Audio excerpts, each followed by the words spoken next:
Yo, what I do? So this is gonna be part two for the hazard analysis critical control point video. I got the book, so you're gonna see me looking down more than usual. I'm actually looking at the book this time. So, so step one is to conduct a hazard analysis.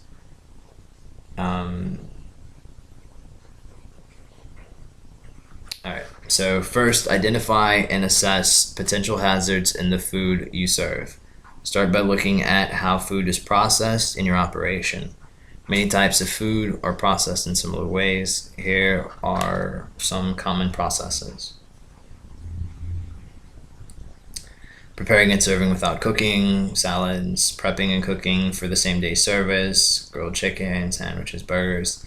Prepping, cooking, holding, cooling, reheating, and serving chili, soup, sauces with meat. There's a lot of things to be aware of: biological, chemical, and physical hazards. I guess a biological hazard would be the pathogens that are growing in the food. A chemical hazard would be, chemicals that might be around during the cooking. A physical hazard would potentially be like gloves or plastic things that might melt and get in the food. Also, sometimes you have like those Teflon pans. I don't know if that would be considered a chemical hazard as well as a physical hazard. But sometimes you have those Teflon pans that are like a little chipped because they use the wrong, spatulas or the wrong tongs and things on it. And so that Teflon is actually attributed to an increased rate of cancer if you're eating that stuff that's kind of in the food. If it's like flaking off in the food, so you got to get rid of that shit. I think they're actually phasing out Teflon. I saw something about that in the media or in the news or something like that. I think they're phasing it out in the next few years. They're not going to have any more Teflon shit because that shit is not. It's not good for. And I don't even understand what's the reason for using Teflon. I mean, like, there's so much Teflon everywhere. Like, I have Teflon pans, but I didn't intend to get them. It was just I was looking around, and it was like that was the only thing they had for sale when I needed to buy pans. So I ended up with a Teflon pan. But I never had problems with regular skillets. Like, your stuff sticks a little bit. If you use oil, if you prime it, it sticks less. It's just part of cooking. Like, you can't really get around from the food sticking a little bit, but I don't feel like that's a big deal. So, I mean, that's just me. All right, principle 2, to determine a critical control point. Example, hold on, give me a second.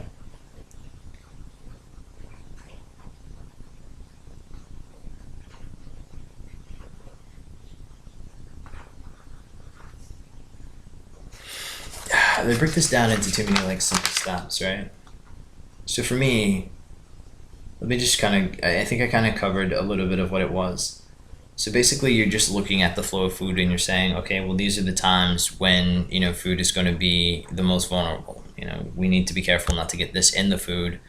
We need to be careful that the plastic that we're, keeping the food in isn't touching the hot pan, so that there's plastic in it. For chicken, you want to cook it to 165. And in order to kill the pathogens that are in there, you have to hold it at 165 degrees for at least 15 seconds. But I mean, that's going to kill the pathogens, but you're talking texture as well and color. If the chicken's just a tiny bit pink, because sometimes it's like that, it's white mostly, but then like at the bone, there's just like a tiny bit of pink. People freak out, but I've eaten that little bit of pink, and you know what? I'm okay. And it's probably been at 165 degrees for 15 seconds, and it's just it's still like a tiny bit pink. I don't know. I mean, I'm gonna be completely honest with you.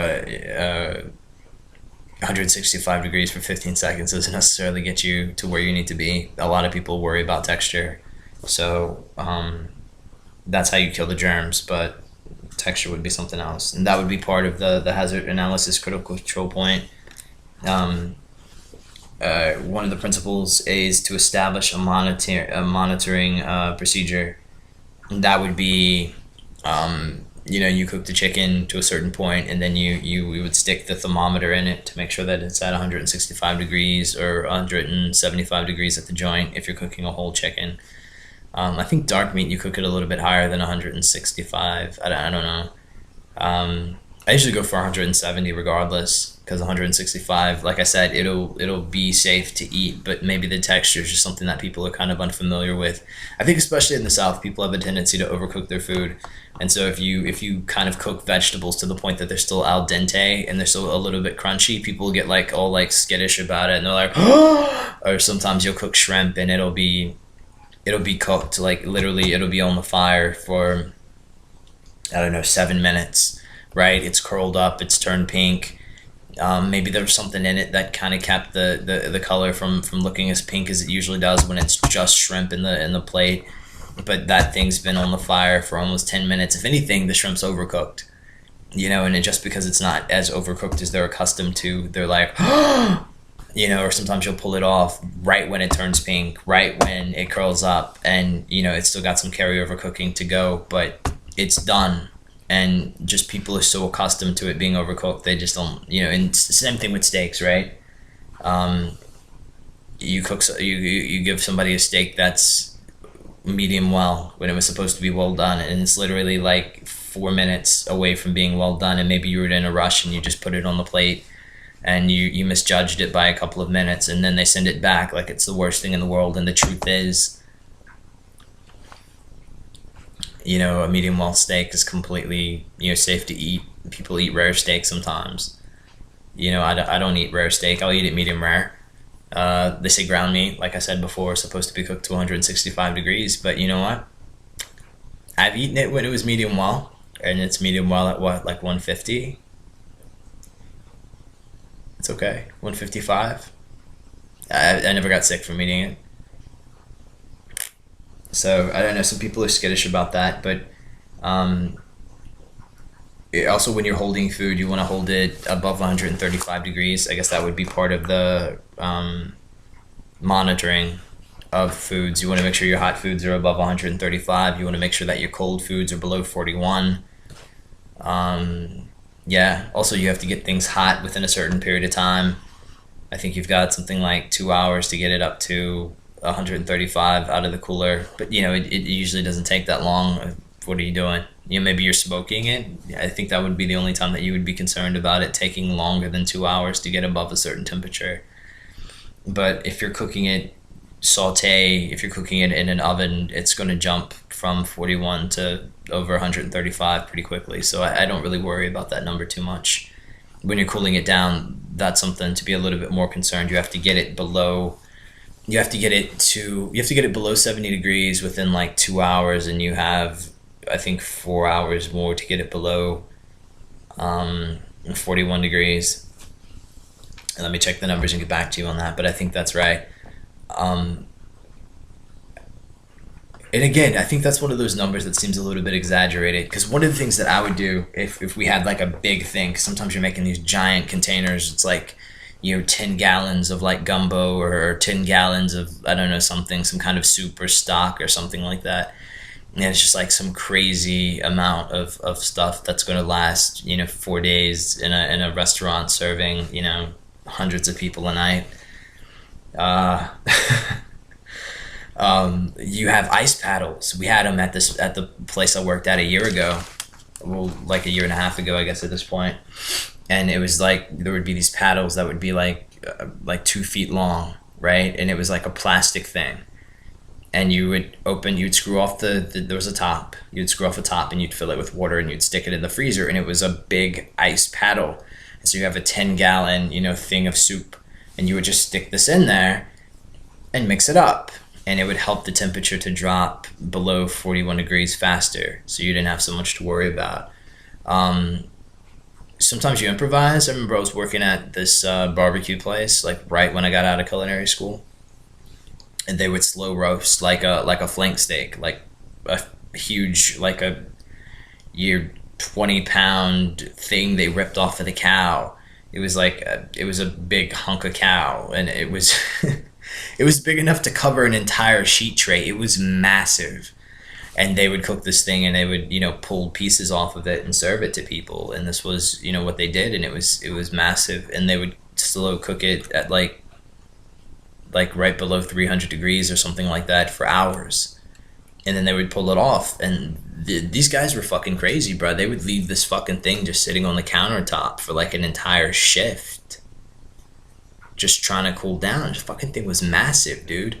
And so what I did when I came in, they were like, "Yo, could you help us with this? Because we have to get the temperature." I was like, "Well, just throw a bag of ice on that motherfucker." You know what I mean? So we didn't really have bags of ice. We had like these little bags. So I just stuffed these like little bags full of ice and just threw that shit on top and just like walked away from it.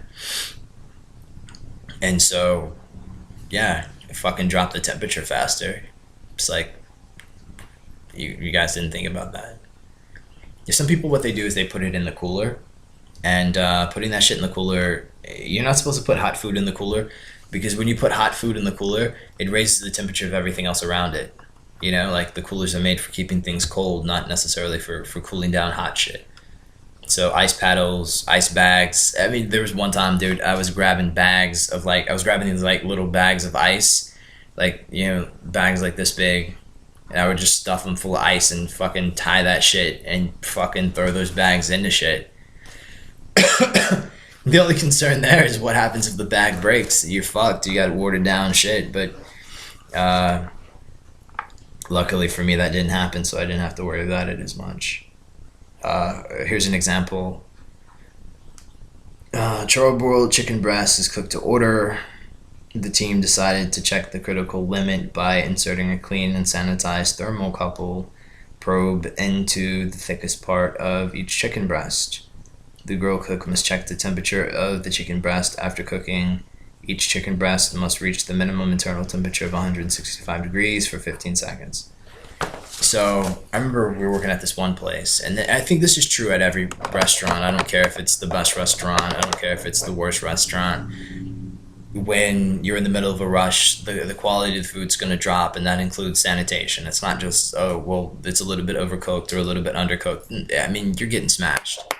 And labor's a huge expense for restaurants, and so they're always going to try to staff as few people as they can on a station.